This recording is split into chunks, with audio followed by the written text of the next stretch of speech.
Hi, I'm Anna Victoria. I've been working as a clinical spiritual care provider for hospice for the past 16 years.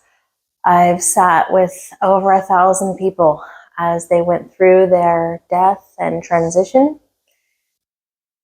When the medical team is trying to save a patient, they call the doctor.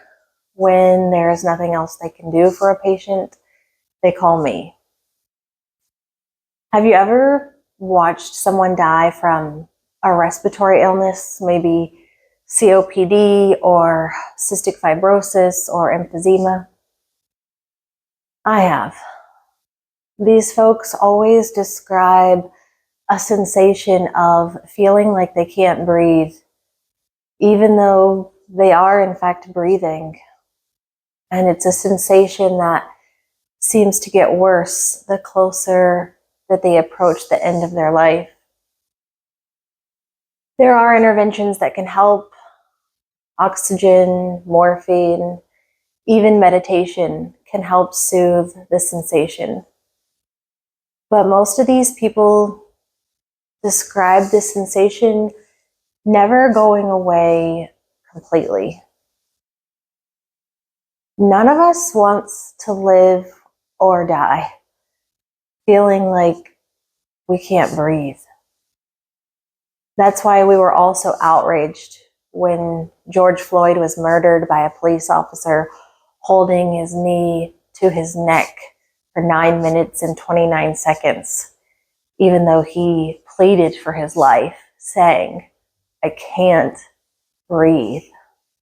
I want to tell you another story about breath and about death, and it's probably one you've never heard in quite these terms before. On September 27th, 2024, I flew back to the Gulf Coast of Florida after a week-long summit in Sedona, Arizona. It was the day after Hurricane Helene had decimated the city where I've been living the past 3 years. My home was spared. I was one of the lucky ones.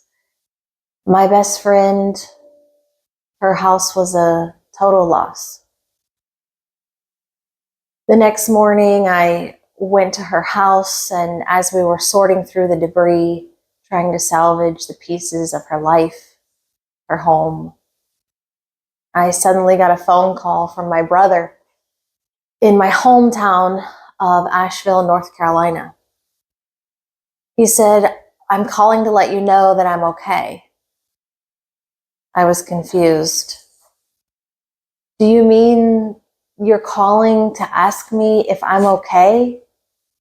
Is that what you meant to say?" I asked him. "No," he said. "It's the hurricane. The river broke. Everything's been wiped out. Everything." There are no words to describe the heartbreak I felt as my friends and loved ones sent me pictures and videos of their homes and their livelihoods destroyed.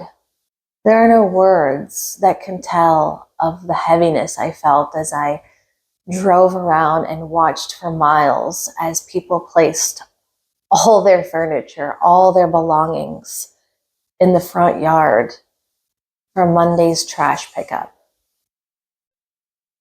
Then 12 days later, the unthinkable happened. We were hit by yet another major hurricane. Hurricane Milton knocked over trees in my yard, blew over my fence. I was without electricity for 5 days, but still, I was one of the lucky ones. Some people lost everything. Some people lost their homes. Some people lost their lives.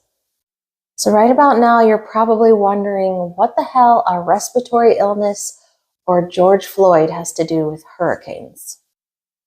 Well, this is a story about breathing that you may have never heard before.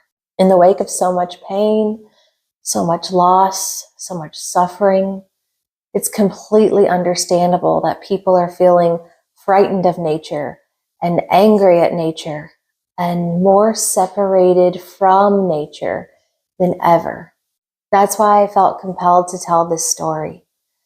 Not only do I trust nature implicitly, but I've also spent the last 16 years of my life mastering the craft of meaning making, especially meaning making in the moments of suffering and loss and pain.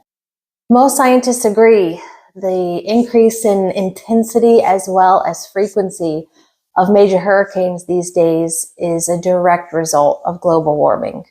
I can actually see your eyes rolling as I say the words global warming. But I don't judge you. I used to be just like you.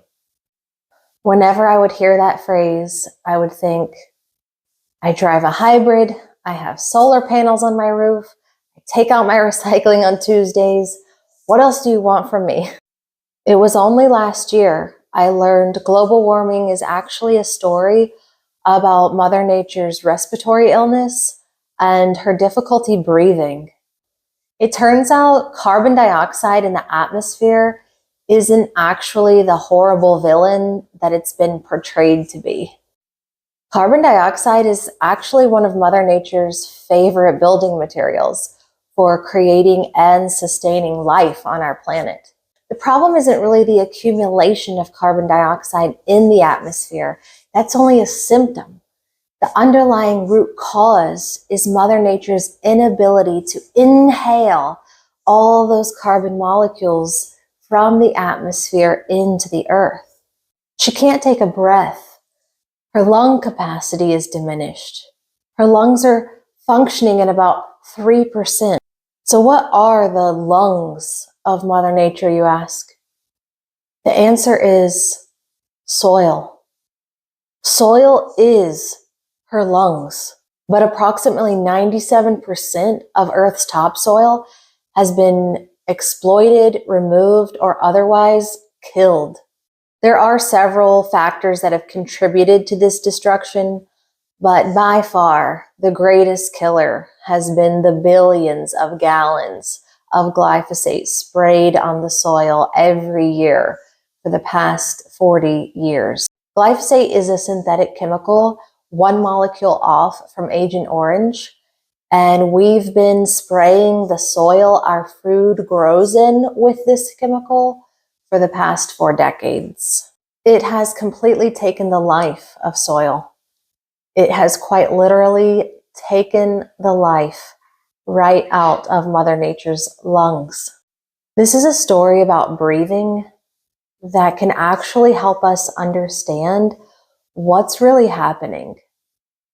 The hurricanes, the storms, the floods, they aren't Mother Nature trying to punish us for being bad. They're her cries for help. Each storm is another plea to us. I can't breathe.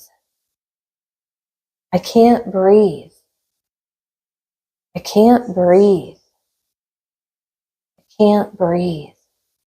Earth, my body, water, my blood, air, my breath, and fire, my spirit.